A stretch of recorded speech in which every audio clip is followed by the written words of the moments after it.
The great thing is that PEA, it's been researched for close to 80 years now, and most of that research is around its potent anti-inflammatory and analgesic or pain-relieving properties. But PEA, it's also demonstrated to have antihistamine properties, and that's due to its ability to stabilize mast cells and inhibit histamine release.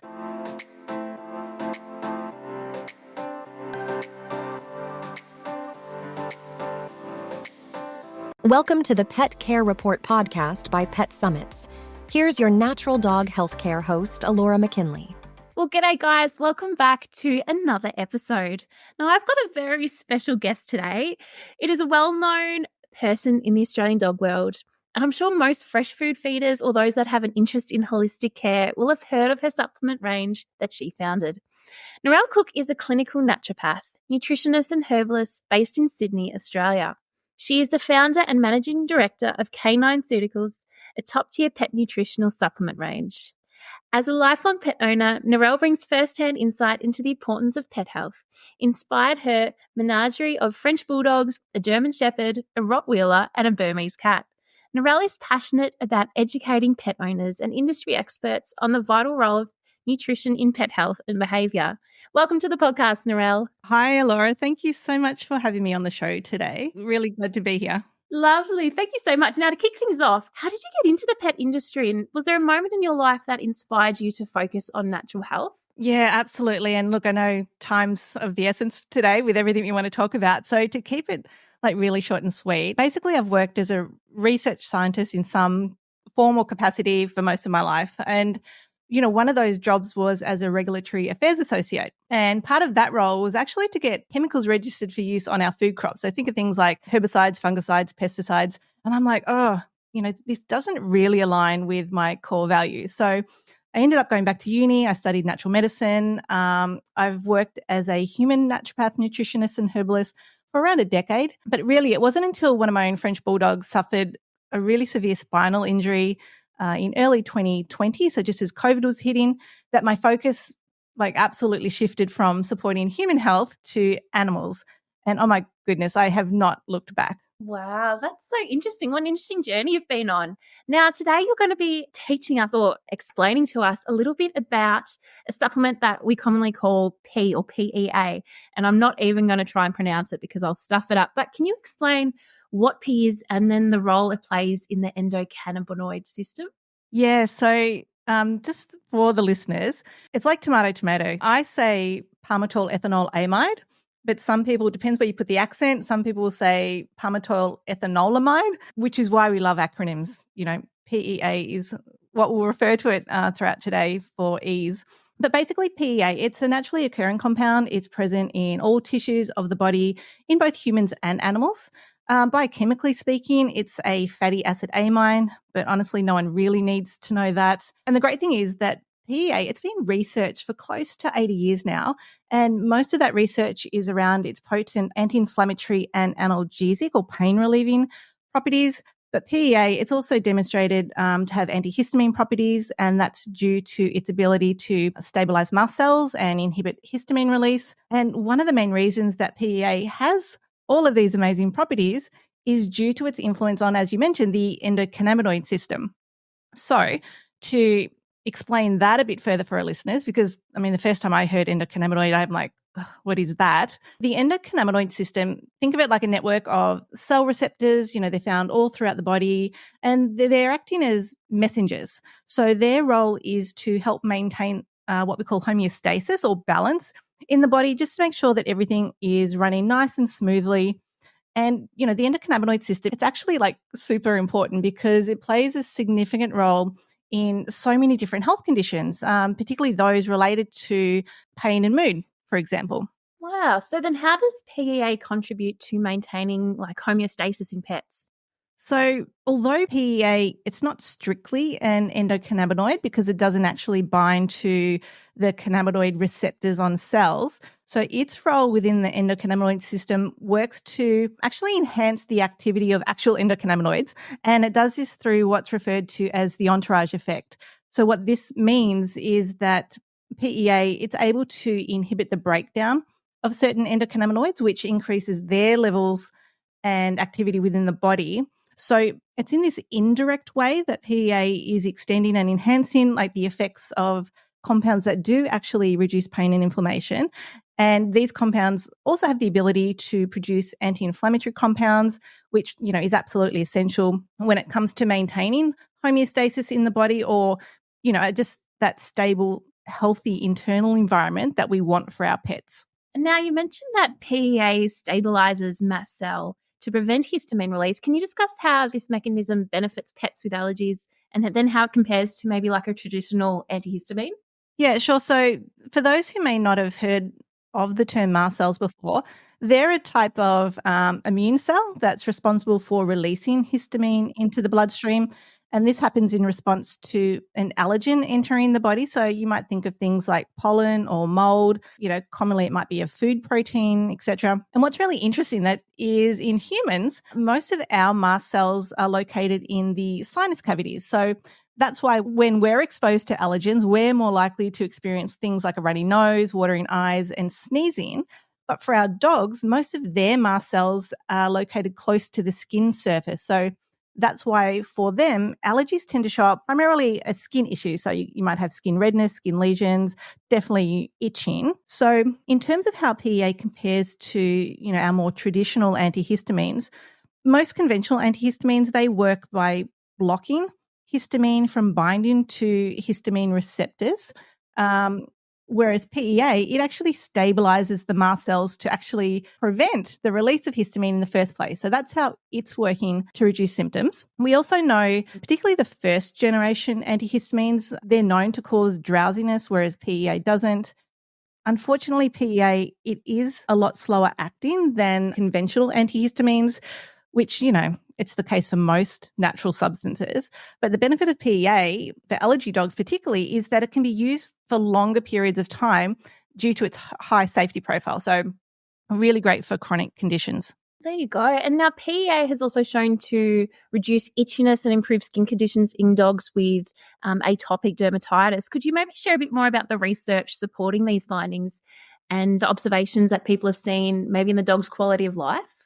For anyone who does follow me on social media, you will know already how much I love this compound. Like PEA is just awesome. So yeah, and particularly for allergy dogs. So there was a great study conducted in 2015, and it was designed to assess the efficacy of ultramicronized PEA in canine atopic dermatitis. And what they found was that after only 8 weeks of daily treatment with PEA, and you've got to keep that in perspective because I know a lot of listeners will have allergy dogs and you've been battling for like months, if not years, to get those symptoms under control.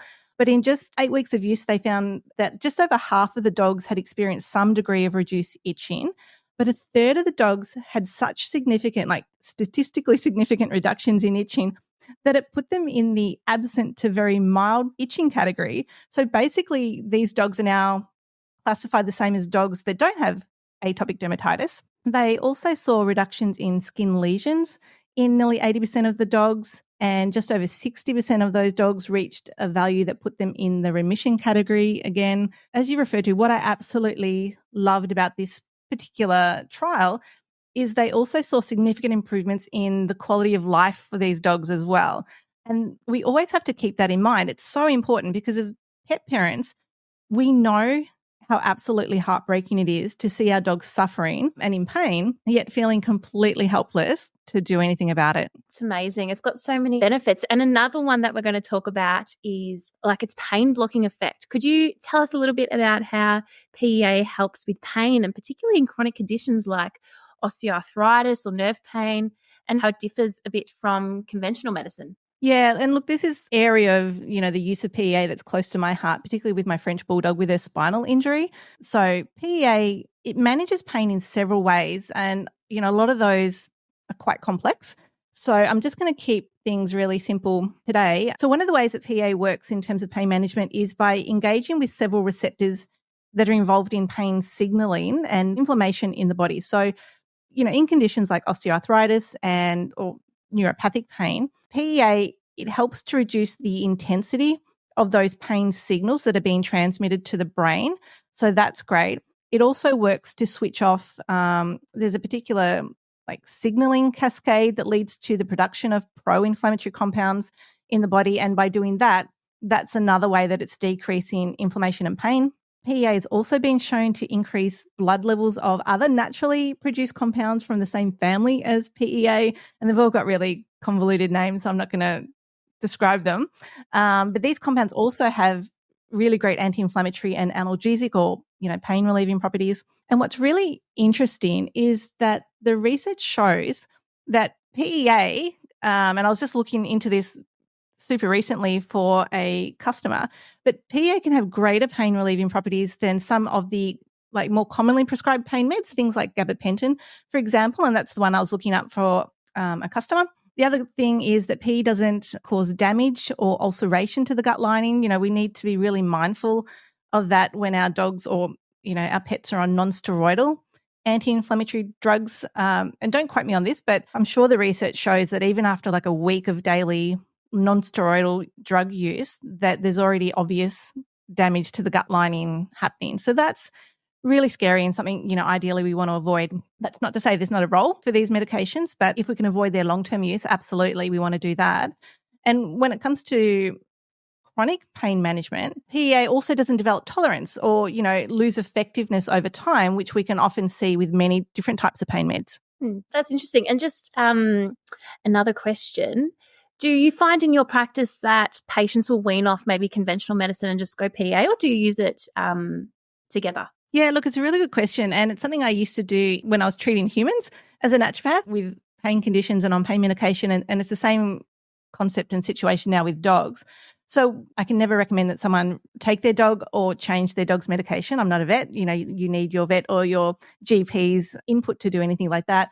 But absolutely, I've worked with vets and doctors to develop a program where people can wean, either reduce the dose of a medication or completely come off it. But that's over months of time. But absolutely, it can be used in that way. You just need to do it under the guidance of a professional. Yeah, that makes sense. You mentioned before that PEA doesn't damage the gut per se. Do you find that it aids in managing digestive disorders and protecting maybe against things like renal disease in pets? Yeah, so the research, it's not as extensive around the benefits of PEA for digestive and kidney health yet, but there's definitely, increasing amounts of research that are now being done in those areas. And, every day I'm getting emails from customers with dogs with gut issues, particularly leaky gut. So PEA has shown promise in managing gut disorders, and the way it's working in this regard is by reducing inflammation, because we know now inflammation sort of underlies literally any sort of disease state. So it's doing that in the gastrointestinal tract as well. But it also works to restore the integrity of the intestinal barrier. And the way it's doing that is by regulating the intercellular tight junction. So we need the cells lining our gut to be nice and tightly packed together. And it's when they're not that we start to get those symptoms of leaky gut syndrome and all the downstream sort of negative consequences of that. So PEA can be, a great addition if you've got a dog with leaky gut or particularly inflammatory bowel disease, because of that anti-inflammatory action of the PEA. In terms of kidney health, again, it's just, new and emerging the research around it for renal health. But what's come out to date is that it actually protects the renal blood vessels against damage. And that's due, again, to the, the anti-inflammatory and the antioxidant benefits of PEA. So this is great for, any pet suffering from chronic kidney disease or potentially, high blood pressure related to cardiovascular disease as well. So then, aside from the roles that it plays in pain and allergy relief that we've already discussed, you also mentioned that it's got a bit of an anti-inflammatory effect and antioxidant properties. Could you explain how these properties benefit the brain and the nervous system in pets? Yeah, and I feel like every health condition related to PEA, I just love. And this is such a fascinating area of research. And I spoke about it only last month, I think it was, on my social media channels. But we know that neurons in the brain, they're highly susceptible to oxidative damage, which can then lead to, degenerative conditions such as dementia and Alzheimer's disease in humans, but also canine cognitive dysfunction syndrome in dogs. And that's what I was talking about the other week. But because PEA, it does have such potent anti-inflammatory and antioxidant properties, that this is helping to protect those neurons from, oxidative damage like free radical damage. And that's not only supporting healthier nerve function, but it's also maintaining brain integrity. And this is ultimately going to help to slow cognitive decline, both in us and our pets. So really great. The more we can do to support our senior dogs, absolutely, we should be doing it. Now, ultramicronized PEA, I've heard of it before. Can you maybe explain to our listeners what it is and how this form can enhance delivery and the action in the body? So the ultramicronized form, what that means is it just has a much tinier particle size than non-ultramicronized PEA forms. And then, ultimately what this means is that it has enhanced bioavailability, improved absorption, improved distribution within the body. So this is ensuring that the PEA is more effectively delivered to, the sites of the body where it's needed. And this is going to improve the therapeutic effects in terms of reducing symptoms. So it is really important that people look for ultramicronized on the label when they're buying a PEA supplement because, they're not all the same. And another thing that people need to be mindful of is that PEA is fat soluble. So combining it with a healthy fat source, that's going to further serve to enhance absorption in the body. And to give you an example, the CanineCeuticals PEA Plus, it combines PEA with sunflower lecithin as the fat source to optimize bioavailability. So the other great thing about sunflower lecithin is it's rich in the nutrient choline. So that's also working to support nerve and cellular health as well. So really great combo there. But even just giving PEA with a meal that contains some form of fat, that's going to be highly beneficial as well. I guess you just don't want to add it or try and add it to water. That's really not going to cut it. And this probably seems like a silly question, but for those that don't know, does it come, are we talking about like a powdered form or is it in like a liquid? It does come in multiple different forms. So primarily when we're talking about animals, it's in a powdered form because that's obviously much easier for dosing, across the different sizes of dogs. For humans, powder's really popular. It also comes in capsule form. You can get a liquid like lipophilic form as well for enhanced absorption. So whatever form you like, there's probably a form of it that you can buy. But definitely, powdered, much easier for pets. Yep, love it. Now, we were chatting before about the use of it in terms of being used alongside conventional medicine. Could you talk about any research or clinical observations that you've looked at that have highlighted the safety and compatibility with other treatments?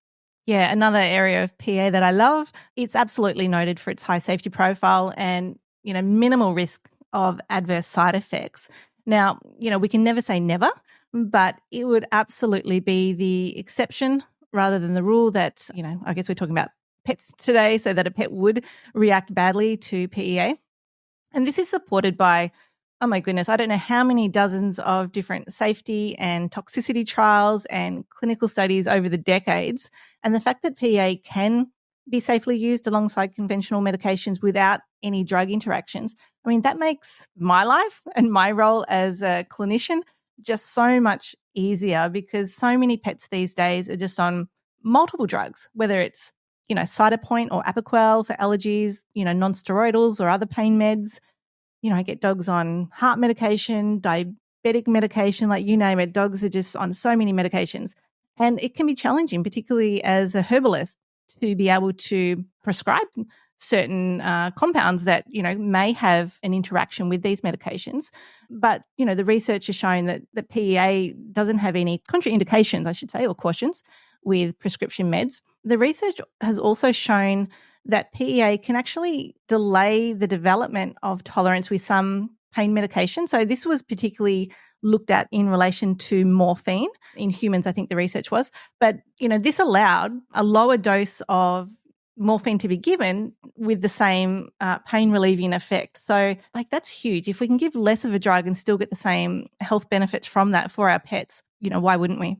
Now, in terms of things that our listeners can take away from this episode, if there was one thing that you'd like them to take away, what would it be? Oh my goodness. There are so many tips that I would love to give the listeners today in terms of health and nutrition for our pets. But in terms of keeping it on today's topic, my number one tip would be that if you have an allergy dog or if you have a dog with joint pain or nerve pain, if you've got an older dog, if you've got a dog with leaky gut, there's so many different conditions, then you need to get them started on PEA. So, and I think I mentioned this previously, but PEA, it is fairly slow acting in the body. So I always advise people, allow at least 4 to 8 weeks like minimum, before, you expect to see significant improvements in symptoms. That also depends on the condition being treated, obviously. But, the main thing is just to get them started. Like I said, PEA, it's so safe. It's one of those treatment approaches where it absolutely won't hurt to try it. The worst case scenario is it doesn't hit the spot for your dog. But why wouldn't you try when it can be given alongside any medication that your dog's on, any other supplements that your dog is on? It's so safe, so gentle. I just love it. Like, as you can tell, I could talk about PEA all day. Yeah. And most days I do. So there's so much to talk about when it comes to PEA. Thank you so much. You've given us just a brief insight to all the things that it can help with. Can you tell our listeners where they can find you, maybe a bit about your company, CanineCeuticals? Yeah, absolutely. And I do want to just reiterate, we've literally skimmed the surface of all of the amazing properties of PEA today, but great that we could just do that for the listeners today.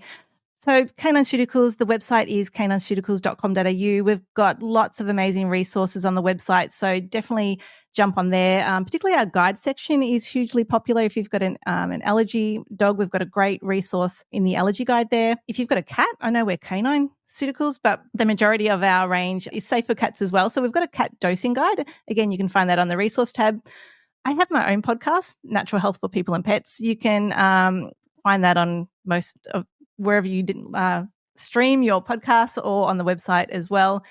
Social media, Instagram, Facebook, YouTube, it's canine.ceuticals. And if you've got any questions at all, like I keep saying this every week to people who listen, that's what we're here for. Like, we're here to help you, to help your dog. So if you've got any questions about anything, particularly PEA, given today's topic, please reach out to us at info@canineceuticals.com.au. Lovely. We'll put links down there to all the pages. And thank you so much, Narelle. I listen to your podcast. It's a wonderful thing to go listen to. And yeah, you've been wonderful. Thank you so much for coming on today. Thank you for the support. And again, thank you for giving me this opportunity. And to all our listeners, don't forget to like, follow, subscribe. This helps us reach more owners that may benefit from this information. And we'll see you next time for another episode.